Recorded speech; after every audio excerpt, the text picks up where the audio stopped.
Hello everyone. आज का topic रहेगा हमारे पास एनएरोबिक रेस्पिरेशन। काफी इंपॉर्टेंट टॉपिक है और हम एक डिफरेंट फेट देखने वाले हैं पाइरुवेट का, जो हमने ऑलरेडी पढ़ा है। आप लोगों ने लास्ट लेक्चर देख लिया होगा जिसमें मैंने ईटीएस बताया है और कैसे एनएडीएच ऑक्सीडाइज होता है वो बताया था। अब हम क्या देख रहे हैं इस लेक्चर में? डिफरेंट फेट देख रहे हैं पाइरुवेट का, जो हमारे पास जिसको हम पढ़ेंगे अंडर हेडिंग एनएरोबिक रेस्पिरेशन।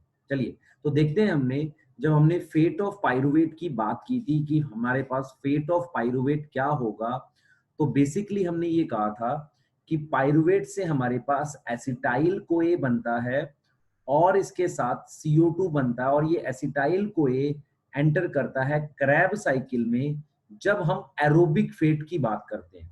जब हम एरोबिक फेट की बात करते हैं तो ये कन्वर्जेंस होती है, क्लियर। लेकिन जब हम एनएरोबिक फेट की बात करते हैं तो हमारे पास दो कंडीशंस हैं। पहला पहला ऐसा सेल जिसमें माइटोकॉन्ड्रिया एब्सेंट है, क्लियर। सेकंड, जहां पर ऑक्सीजन की लिमिटेड सप्लाई है। क्यों? क्योंकि इन सारे प्रोसेस में बना हुआ NADH ऑक्सीडाइज होता है हमारे पास ETS में। किसकी हेल्प से? ऑक्सीजन की हेल्प से। तो हम एनएरोबिक फेट जो देखेंगे वो इस रेस्पेक्ट में देखेंगे कि हमारे पास दो टाइप के सेल की हम बात करेंगे। एक जिसमें माइटोकॉन्ड्रिया एब्सेंट है, दूसरा जिसमें लिमिटेड सप्लाई है किसकी? ऑक्सीजन की। तो सबसे पहले हम लोग जो देख रहे हैं वो देख रहे हैं lactic acid fermentation. Lactic acid fermentation एक एनएरोबिक फेट है। किसका? एनएरोबिक फेट हम कंसीडर करते हैं किसका? पाइरुविक एसिड का, क्लियर। लैक्टिक एसिड फर्मेंटेशन कहाँ होता है, कैसे होता है? तो सबसे पहले हम ये देखेंगे लैक्टिक एसिड फर्मेंटेशन हमारे पास कहाँ होगा। एक होगा यूकैरियोटिक सेल में, एक होगा हमारे पास यूकैरियोटिक सेल में, और वो बेसिकली हम बात कर रहे हैं किसकी? मसल सेल की। मसल सेल में हमारे पास जब ऑक्सीजन की सप्लाई लिमिटेड होगी, जब ऑक्सीजन की सप्लाई लिमिटेड होगी तब हमारे पास वहां पर लैक्टिक एसिड फॉर्मेशन होगी, क्लियर। इसके अलावा हमारे पास प्रोकैरियोटिक सेल भी है, जैसे कि हम बोल सकते हैं लैक्टोबैसिलस, वो भी हमारे पास फर्मेंटेशन करता है। तो lactic acid fermentation occur in both prokaryotic as well as eukaryotic cell. अब जरा आगे जाते हैं, प्रोसेस को लेकर जाते हैं और थोड़ा डिटेल पढ़ते हैं, जो हमारे पास एक प्रॉपर डिटेल बनती है कि लैक्टिक एसिड बनता कैसे है। उसके लिए थोड़ा सा मुझे बैकग्राउंड की जरूरत पड़ेगी। किस प्रोसेस के बैकग्राउंड की जरूरत पड़ेगी? ग्लाइकोलिसिस से रिलेट करना पड़ेगा चीजों को। तो स्टार्ट करते हैं। देखिए, सबसे पहले मेरे पास ये ग्लूकोज है। ग्लूकोज 6 कार्बन का था। हमने इस ग्लूकोज को ऑक्सीडाइज किया था। इस ग्लूकोज को जब हमने ऑक्सीडाइज किया था तो पाइरुविक एसिड बनाया था। पाइरुविक एसिड का जब हम एरोबिक ब्रेकडाउन करते हैं तो मेरे पास बनता है एसिटाइल कोएंजाइम में, जो कि कहाँ बन रहा है? बेसिकली माइटोकॉन्ड्रिया में। ये चीज कहाँ हो रही है? माइटोकॉन्ड्रिया में, क्लियर। उसके बाद ये चीज हमारे पास माइटोकॉन्ड्रिया में हो रही है, क्लियर। इसके अलावा एसिटाइल को ये एंटर करता था क्रैब साइकिल में। इन सारे प्रोसेस में जो मेरे पास फाइनल प्रोडक्ट बनता था वो बनता था हमारे पास NADH। और NADH का ऑक्सीडेशन कहाँ होता है? ETS में। मैं फिर रिपीट कर रहा हूँ, ग्लूकोज से जब पाइरुवेट बनाते हैं तो यहाँ हमारे पास NADH बनता है। पायरुविक एसिड से एसिटाइल को ये बनाते हैं तो यहाँ मेरे पास NADH बनता है। और क्रैब साइकिल जब कराते हैं तो यहाँ पर मेरे पास ये NADH बनता है। ये जो तीनों NADH हैं, ये जो तीनों NADH हैं, या जो भी NADH मेरे पास बना है, they all enter for oxidation in ETS, clear. For oxidation ये सारे एंटर करते हैं किसमें? ETS में, और वापसी कन्वर्ट होते हैं NAD+ में। इसका मतलब ये हुआ कि जो ETS है मेरे पास, ये जो ETS है मेरे पास, इसका रोल ऑक्सीडेशन ऑफ, इसका रोल हमारे पास ऑक्सीडेशन ऑफ NADH है। ऑक्सीडेशन ऑफ NADH है, क्लियर। ऑक्सीडेशन ऑफ NADH है, क्लियर। और ऑक्सीडेशन ऑफ NADH से हम क्या बनाते हैं? NAD+ बनाते हैं, क्लियर। NADH से हम लोग क्या बनाते हैं? NAD+ बनाते हैं, क्लियर। NADH से हम NAD+ बनाते हैं, क्लियर। पर इसके लिए मुझे कंटिन्यूस ऑक्सीजन की सप्लाई चाहिए। तो मैंने क्या सीखा, मैंने ये सीखा कि ग्लूकोज की ऑक्सीडेशन से पायरुविक एसिड बना, फर्दर ये कंप्लीट ऑक्सीडेशन हो रहा है। इस पूरे प्रोसेस में जो भी NADH बन रहे हैं, जो भी NADH बन रहे हैं, दे गेट रीऑक्सीडाइज, बिकॉज NADH बना किससे है, NAD+ से। तो NAD+ की रिडक्शन से, NAD+ की रिडक्शन से NADH बना है। अब इनका रीऑक्सीडेशन ETS के थ्रू होता है, और उसमें फाइनल इलेक्ट्रॉन एक्सेप्टर कौन होता था, oxygen. This means ETS is dependent on oxygen. ETS is dependent on oxygen. अगर आपको ये बात समझ आई है तो आपको ये भी समझ आएगा, दिस मीन्स NADH ऑक्सीडेशन जो कि ETS पे डिपेंड है, NADH ऑक्सीडेशन जो ETS डिपेंडेंट है, this oxidation also depend on presence of oxygen. अगर ऑक्सीजन नहीं होगी तो NADH वापसी कन्वर्ट नहीं होगा NAD+ में। अब एक इंपॉर्टेंट बात आपने ये समझनी है, अगर किसी रीजन से NAD+ की सप्लाई कम हो जाए तो इवन ग्लाइकोलिसिस रुकने लग जाता है, ग्लाइकोलिसिस भी स्टॉप हो जाता है। दिस मीन्स जो ये NAD+ बना है, दिस NAD+ मुझे ग्लाइकोलिसिस में भी चाहिए, मुझे यहाँ भी चाहिए, और क्रैब साइकिल में भी चाहिए। तो इसका मतलब ये समझ आना चाहिए आपको कि ऑक्सीजन अगर एब्सेंट है, ऑक्सीजन अगर एब्सेंट है तो ETS नहीं चलेगी, ETS नहीं चली तो NADH कन्वर्ट नहीं होगा NAD+ में, and this whole process can affect even glycolysis, because glycolysis also require this regular supply of NAD+। अगर आपको ये बात समझ आ गई है तो आपको ये भी समझ आ गया है कि without oxygen even glycolysis get stop अगर NADH वापसी NAD+ में कन्वर्ट नहीं हुआ। अब जरा इसको ऐसे समझते हैं, अगर आपको ये बेसिक फ्रेमवर्क समझ आ गया है तो अब आपको इजीली समझ आएगा लैक्टिक एसिड हम बना क्यों रहे हैं। तो जरा ये देखिए, हम लोग उस फ्रेमवर्क पे फिर से जाते हैं। हम ये कहते हैं कि हमारे पास ग्लूकोज से पायरुविक एसिड या पायरुवेट बनता है जो कि 3 कार्बन का है। नाउ दिस पायरुविक एसिड का स्ट्रक्चर हमारे पास ये है, which is a keto acid. Now what is keto acid, जिसमें कीटोन ग्रुप होता है, कीटोन ग्रुप होता है COH के पास। नाउ दिस पायरुविक एसिड, एक पायरुविक एसिड हमारे पास जो कंपाउंड है, इस पायरुविक एसिड का हम कंप्लीट ऑक्सीडेशन करते हैं, कंप्लीट ऑक्सीडेशन करते हैं एरोबिक रेस्पिरेशन में। एरोबिक रेस्पिरेशन में जब हम इसका कंप्लीट ऑक्सीडेशन करते हैं तो मेरे पास यहाँ पर ETS आ जाता है।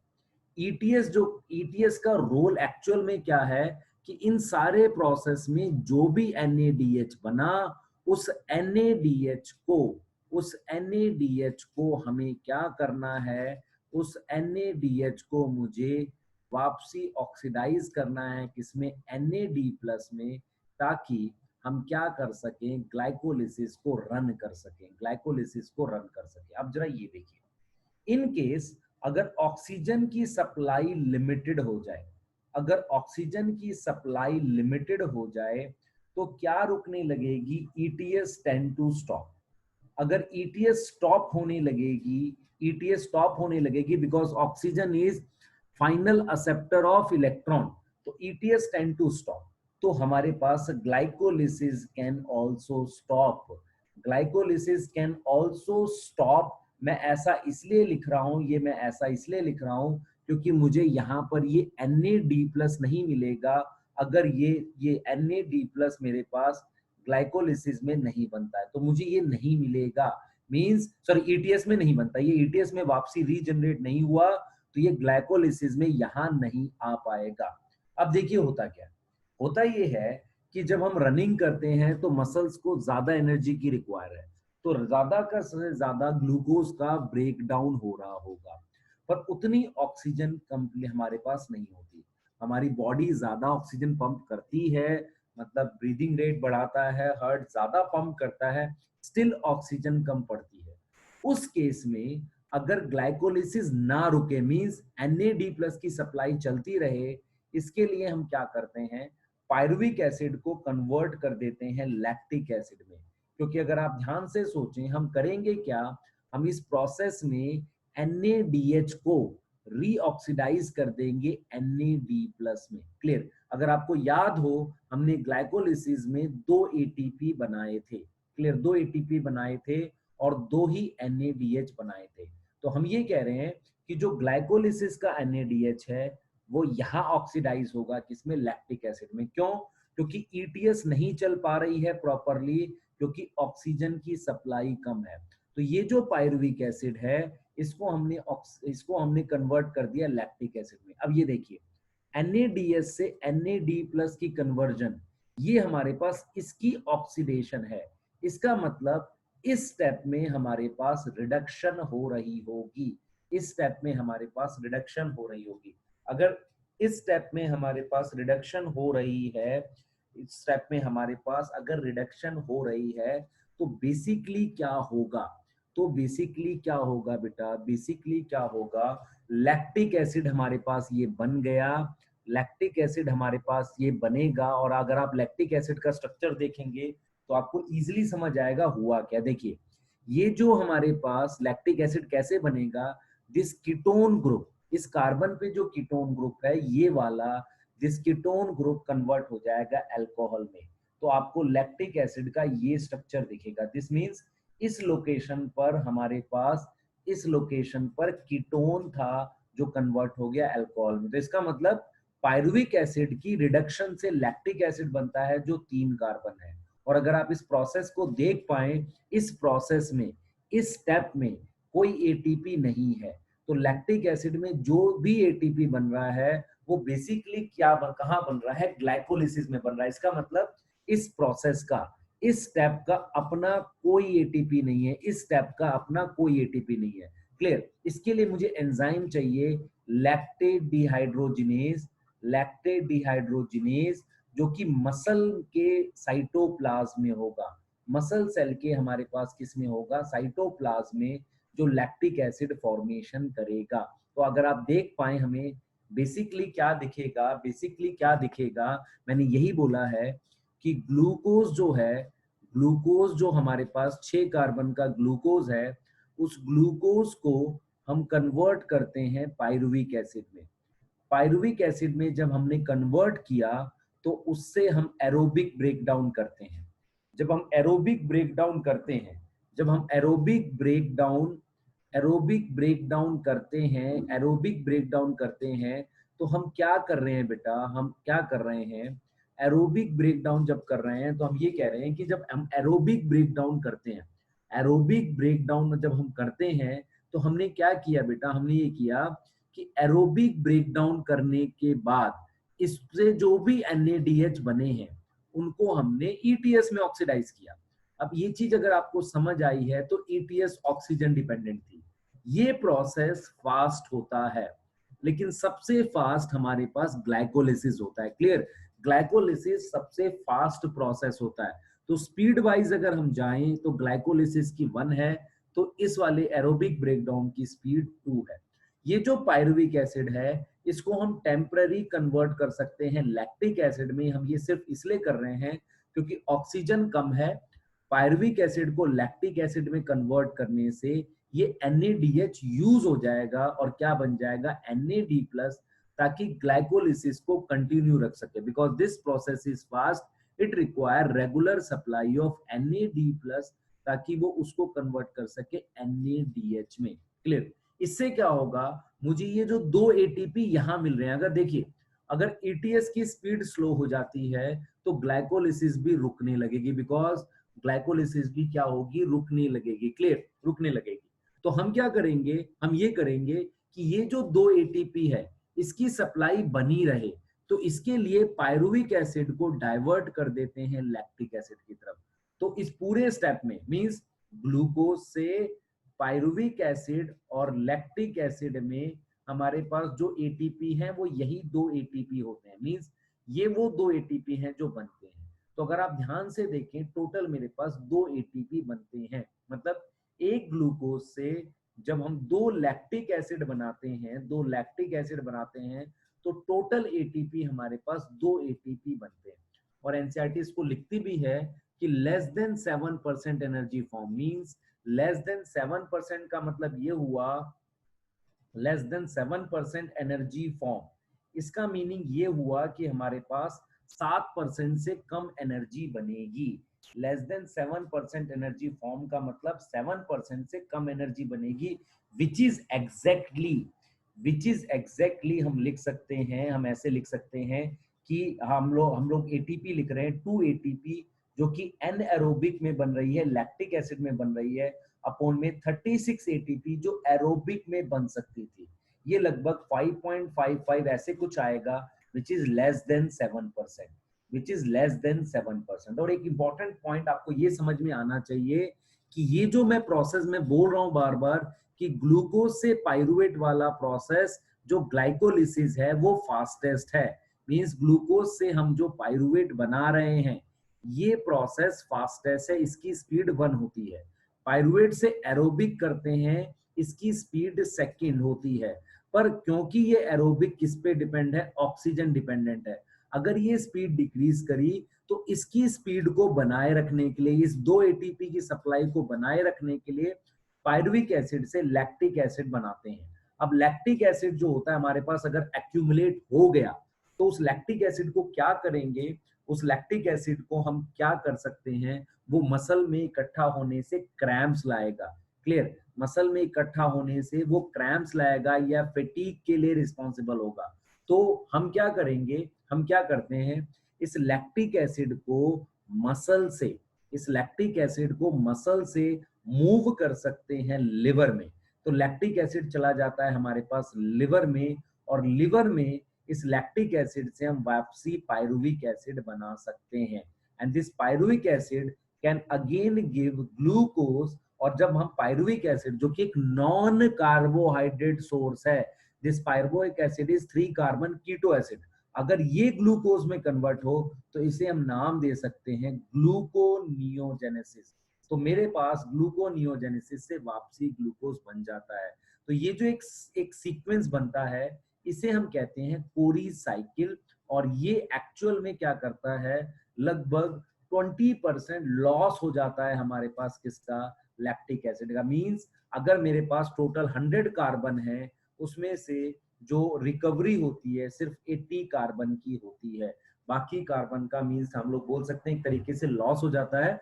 तो कोरी साइकिल क्या है, जो मसल का लैक्टिक एसिड है वो लिवर में आकर कन्वर्ट होता है पायरुविक एसिड में, इसे हम कह रहे हैं कोरी साइकिल।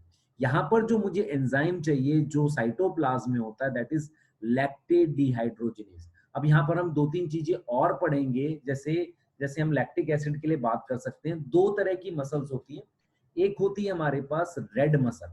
नाउ रेड मसल जो होती है उसमें मायोग्लोबिन होता है। अगर आपने मायोग्लोबिन के बारे में पढ़ा है, ये 3 डिग्री प्रोटीन है। अगर आप बायोमोलिक्यूल याद करेंगे, it is 3 degree protein. Now this myoglobin oxygen को स्टोर करती है। दिस मींस ये जो स्टेप है जिसमें हम कह रहे थे कि ग्लूकोज से जब पाइरुवेट बनाते हैं और पाइरुवेट से हम एरोबिक करते हैं, तो इस प्रोसेस में लिमिटिंग फैक्टर कौन है, ऑक्सीजन। लिमिटिंग फैक्टर कौन है, oxygen. Clear, limiting factor oxygen है। क्लियर, तो हम ये कर रहे हैं ग्लूकोज से हम क्या बना रहे हैं, पाइरुविक एसिड, और पाइरुविक एसिड को कन्वर्ट कर रहे हैं किसमें, एरोबिक में। और लिमिटिंग फैक्टर क्या है हमारे पास, ऑक्सीजन है। क्लियर, लिमिटिंग फैक्टर क्या, ऑक्सीजन है। अगर ऑक्सीजन की सप्लाई बनी रहेगी तो रेड मसल में लैक्टिक एसिड की फॉर्मेशन नहीं होगी। क्लियर, लैक्टिक एसिड की फॉर्मेशन नहीं होगी। पर इन मसल्स का एक डिसएडवांटेज ये होता है, क्योंकि ये एनर्जी बनाने के लिए ग्लाइकोलिसिस पर, clear, glycolysis plus this aerobic, इन दोनों पर डिपेंड है। इसीलिए इन्हें हम कहते हैं slow twitch muscle. Slow twitch का मतलब ये धीरे कॉन्ट्रैक्ट करती हैं because they depend on this glycolysis which is fastest and aerobic which is second fastest. Clear, इन्हें slow twitch muscles कहते हैं। इनका एग्जांपल है हमारे पास जिनमें पर इनमें fatigue नहीं होता। इनका एग्जांपल है flight muscle of bird. Flight muscle of bird, क्योंकि बर्ड कई कई आवर्स तक उड़ सकता है, तो flight muscle of bird actual में एग्जांपल है हमारे पास रेड मसल ज्यादा होती है उसमें, और वो एक स्लो ट्विच मसल है। अब देखिए जरा, हमारे पास एक मसल होती है जिसे हम व्हाइट मसल कहते हैं। व्हाइट मसल में हमारे पास मायोग्लोबिन नहीं होता। अगर मायोग्लोबिन नहीं है तो ऑक्सीजन स्टोर नहीं होगी।